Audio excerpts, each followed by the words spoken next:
नमस्कार, good morning. सीधा सौदा के आज के थर्सडे एडिशन में आप सबका स्वागत है। और एक बेहद इंपॉर्टेंट सेशन, मेरे ख्याल से हफ्ते का सबसे इंपॉर्टेंट सेशन हमारे सामने खड़ा हो इवेंट्स के लिहाज से। अब उसमें कईयों पे कल रिएक्ट कर रहे होंगे, लेकिन मंथली एक्सपायरी के साथ निफ्टी का रीजिग के साथ फेड की तमाम मेंबर्स की कमेंट्री इंक्लूडिंग जेरोमी पॉवेल रात में, ये सब आज हो रहा है। इसके अलावा भी बहुत कुछ है, तो ये सब डाइजेस्ट करने का दिन है आज। और आपकी स्क्रीन पे इन सब के बीच में संकेत, गिफ्ट निफ्टी सुबह से फ्लैट था, अब तो खैर जीरो। अपने जीरो देखो आप, क्या बात कर रहे हैं, वाह। ये इम्प्लाइड ओपनिंग है हमारे भारतीय बाजारों की, ये कहानी है। पर ऐसा नहीं है, ग्लोब में हरकतें रही हैं और थोड़ा सा माइंडफुल रहना उस फैक्ट का जो हम लोग बार बार चर्चा करते रहे। वो बॉन्ड यील्ड, वो डॉलर इंडेक्स, वो कच्चा तेल, सब उछल गया है भाई साहब। इक्विटीज जरूर थमी हुई नजर आएंगी, लेकिन बाकियों में उफान मचा ही हुआ है और वो दिक्कत वाला है। लाइए पिच, ग्राउंड, पब्लिक। ऐसे पिच में पब्लिक को एंटरटेन करना मुश्किल होता है थोड़ा सा। फिर हमारे प्लेयर्स जो है ना, वो कुछ कमाल दिखाते हैं। आपसे कहा तो चीयर लीडर्स वगैरह रख लो तो डिस्ट्रैक्शन रहेगा पिच पे, आपने वो भी नहीं करके दिया अभी तक। ये फिर हरी पिच आ गई एकदम।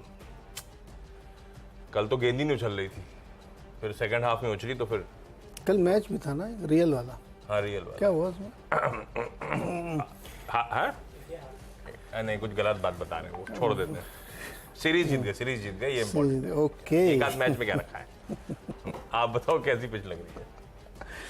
पिच अच्छी लग रही है, चारों तरफ हरियाली है, देखो कितनी बढ़िया। बीच में लाइट ग्रीन, साइड में डार्क ग्रीन, और तुम्हारा लाल वाला बंदा अभी बैठा हुआ है टी के कोने पर एकदम, तो जा ही नहीं रहा कहीं।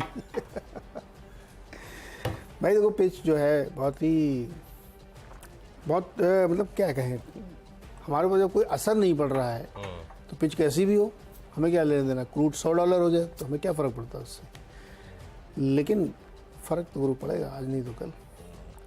सब कुछ बहुत ही अलग दिशा में चल रहा है। ब्याज दरें मतलब एकदम बहुत ही विचित्र सी, ऐसा लग रहा है कि इससे ब्याज दरें गिर गई नीचे, एकदम से गोल्ड गिर गया, क्रूड ऊपर चला गया, बॉन्ड यील्ड बहुत ऊपर चली गई हैं, तो माहौल थोड़ा सा टाइट है बॉस। देखो, मैं बार बार ये से कहता हूँ कि मुझे नहीं पता, आज हो सकता है फिर से मार्केट आपको रिकवरी दिखाए और सब तेज़ी का माहौल बने, लेकिन अपनी सावधानी आप तुरंत रखिएगा, वरना सावधानी हटी दुर्घटना घटी, ये हो सकता है किसी के भी साथ। तो इसलिए आपको मार्केट में बहुत अलर्ट रह के कोई भी ट्रेड करने, बहुत स्ट्रिक्ट स्टॉप लॉस, छोटे छोटे गेंस करिए अगर आपको हो भी रहे हैं तो इसलिए मुझे लगता है कि पिच उसी संदर्भ में देखना चाहिए। $97 हो गया, मैं उससे आपसे कह ही रहा था $100 जाएगा, मुझे लगता है कि बहुत जल्दी किसी दिन झटका एक दे देगा 100 का। और वो बिल्कुल 97-98 में आ गया। हमको लगा था क्रिसमस तक जाएगा, तो अभी चला जाएगा हमको। $100 $3 बचा कितना। तो क्रूड में जो है ना बड़ी भारी तेज़ी है शॉर्ट सप्लाई की वजह से। डिमांड तो उतनी है, अभी बहुत ज़्यादा डिमांड नहीं बढ़ी, लेकिन सप्लाई शॉर्ट हो गई है। तो खैर एनीवे, देखते हैं क्या होता है, लेकिन पिच कमज़ोर, वीक विकेट है यहाँ पे, बारिश वाले विकेट। अब बताइए क्या विकेट बारिश वाला हो, कोई दिक्कत नहीं। अपन तो क्या खबरें देख रहे थे, हरी हरी जो दिख रही थी अब ऐसा सोचता भी नहीं हो, हरी लाल जैसी दिखती है उसको वैसे ही ले जाता हूँ। पहला ओबरॉय रियल्टी है, खबर तो अच्छी है। आजकल लग्जरी रियल एस्टेट के जलवे हैं, हर नहीं कि आजकल है, ये तो जब अप एंड रनिंग होगा तो पता नहीं टाइम लग रहा है। इन्होंने एक करार करा है, डेवलपमेंट एग्रीमेंट करा है। 13,450 स्क्वायर मीटर्स की लैंड है मुंबई के बहुत प्राइम तारदेव इलाके में। डेवलपमेंट और रीडेवलपमेंट है, तो इनका एक करेंटली रीडेवलपमेंट का प्रोजेक्ट चल रहा है तारदेव में, उसके एडजेसेंट एक लैंड जो है उसके लिए इन्होंने करार कर डाला है। और ये कह रहे हैं जो फ्री सेल, अब रीडेवलपमेंट में आप जब रीडेवलप करके देते हो तो जमीन आपको मिलती है कमर्शियली एक्सप्लॉइट करने के लिए। ये कह रहे हैं 2.5 lakh square feet carpet area का फ्री सेल कंपोनेंट हमको इस प्रोजेक्ट के थ्रू मिलेगा। हरा रखा है स्टॉक को, खबर तो ठीक ही है। एनबीसीसी, इन्होंने कमर्शियल बिल्टअप स्पेस जो वर्ल्ड ट्रेड सेंटर नरोजी नगर नई दिल्ली, प्राइम है क्या नाम से लग रहा है, वर्ल्ड ट्रेड सेंटर नरोजी नगर, लॉन्च के लिए कुछ ई ऑक्शन करेंगे उस प्रॉपर्टीज का। 15.25 लाख स्क्वायर फीट और वैल्यू ऑफर करी गई है 5,716 करोड़। कमर्शियल सेल हो रही है, ग्रीन करा है इसको। अरे पूरा एनबीसीसी के मैनेजमेंट ये पूरा पैसा इनके पास आएगा क्या? ये तो नहीं। ये उसको रीडेवलप करते हैं इलाके को, ये वो कमर्शियली एक्सप्लॉइट करेंगे, मेरे ख्याल से इसमें सरकार के पास भी जाएगा, कुछ होगा।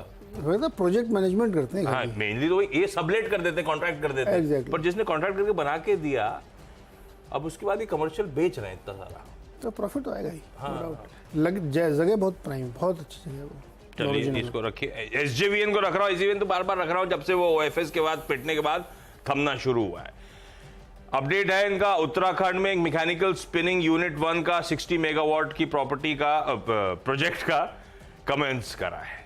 265 मिलियन यूनिट्स इलेक्ट्रिसिटी ये प्रोजेक्ट दरअसल जनरेट करने जाएगा। ये कंपनी दरअसल ब्यूटीफुली मूव कर रही है 2040 तक 50,000 मेगावाट कैपेसिटी की तरफ। तो उसी स्टेप, उसी तरफ एक कदम है। लार्जली इंपॉर्टेंट ये कि पिटने के बाद ये संभल रहा है, इसीलिए एंट्री करने के शायद या हरा रखने का मन। 3 हो गए।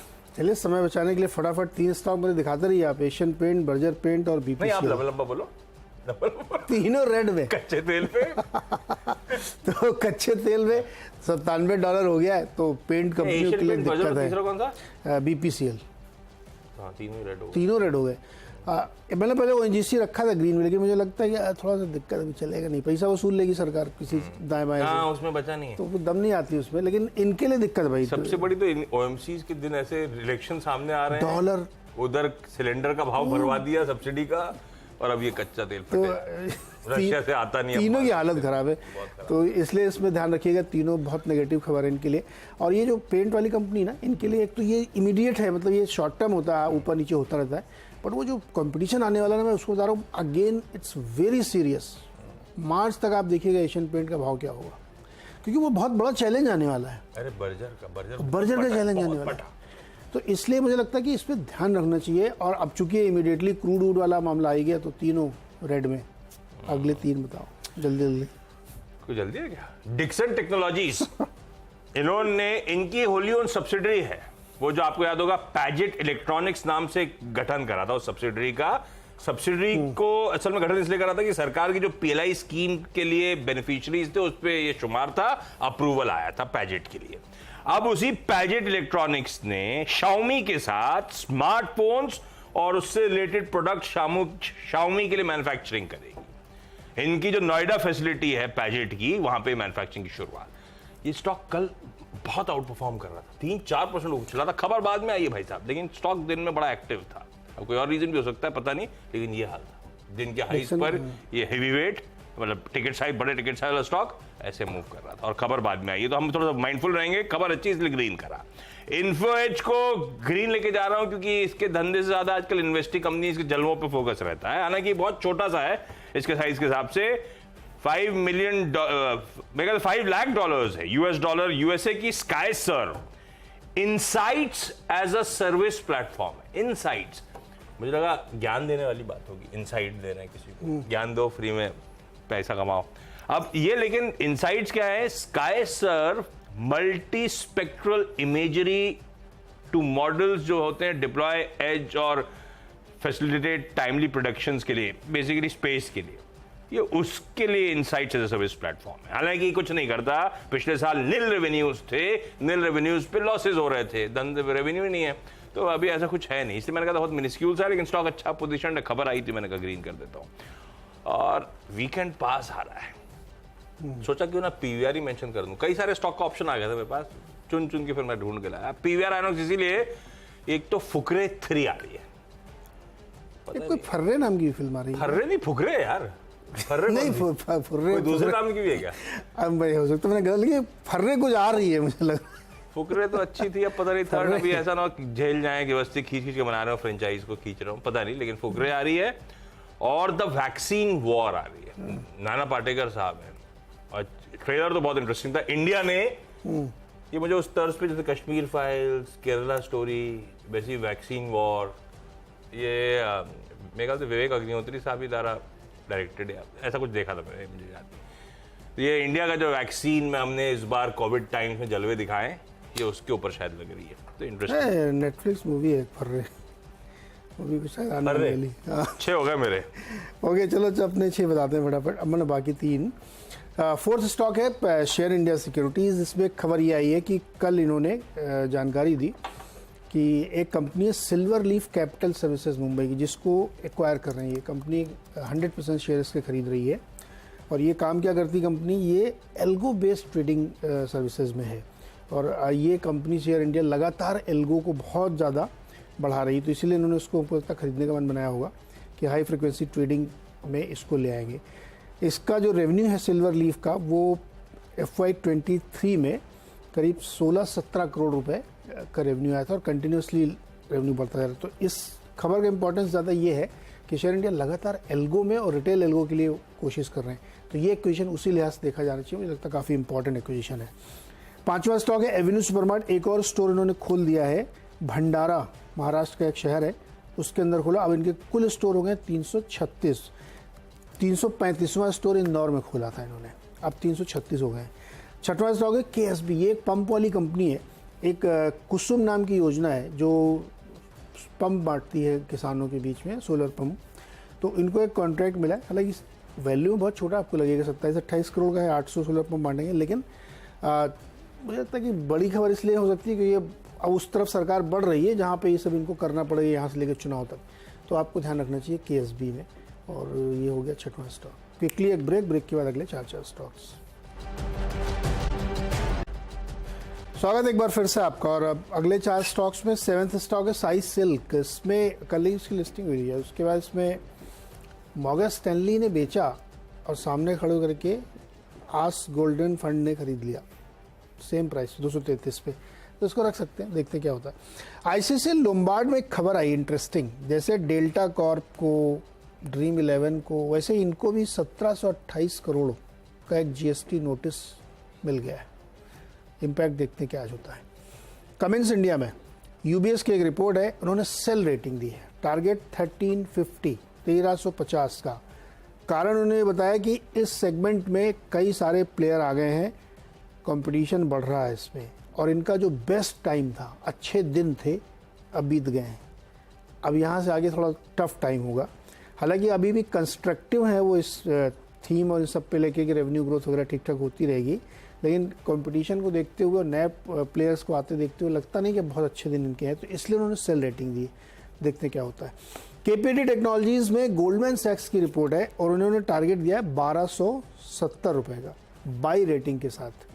उनका मानना है कि अभी इन्होंने जो एक फ्रेश अनाउंसमेंट किया है अपनी जर्मन सब्सिडरी में नया इन्वेस्टमेंट करने के लिए, करीब काफ़ी बड़ी रकम, उससे उनको लगता है कि आगे जाते हुए बहुत फ़ायदा होगा।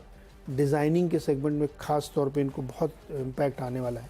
तो 20% की एनुअलाइज ग्रोथ की उम्मीद रख रहे हैं उस सब्सिडरी से। तो देखते हैं क्या होता है। इसमें 1270 का टारगेट है। 4 हो गए मेरे। ओके, क्विकली आखिरी के 4। अब विकल्प बहुत थे, कोई रैशनल नहीं है कि मैंने इन 4 को क्यों लिया, बाकियों क्यों नहीं लिया। आज दरअसल NSE इंडिसेस का रीजिग है। रीजिग आज नहीं है, दरअसल निफ्टी का सेमी एनुअल रीजिग होता है जो कि कल से इफेक्टिव है, कल यानी फ्राइडे से। तो वो एडजस्टमेंट जो है वो आज प्ले आउट होंगे। नॉट नेसेसरली स्टॉक्स मूव करें। सबसे तगड़े एडजस्टमेंट जिन स्टॉक्स में उनको तो मैं ले ही नहीं रहा हूं, ट्रेंट और TVS मोटर्स। ट्रेंट क्यों चल रहा था?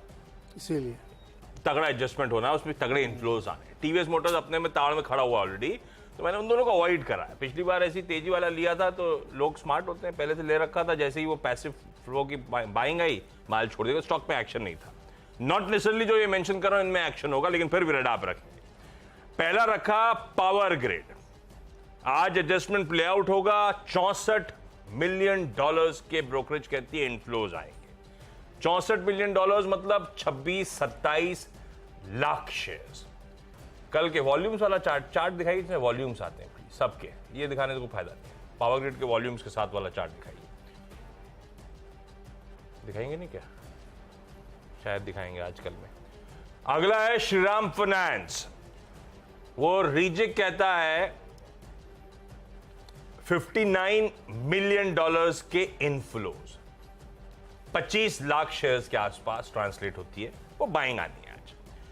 सिर्फ इनफ्लोज जहां पे आए इन दोनों को मेंशन करा, आउटफ्लोज जहां होते हैं वो भी मेंशन करूंगा।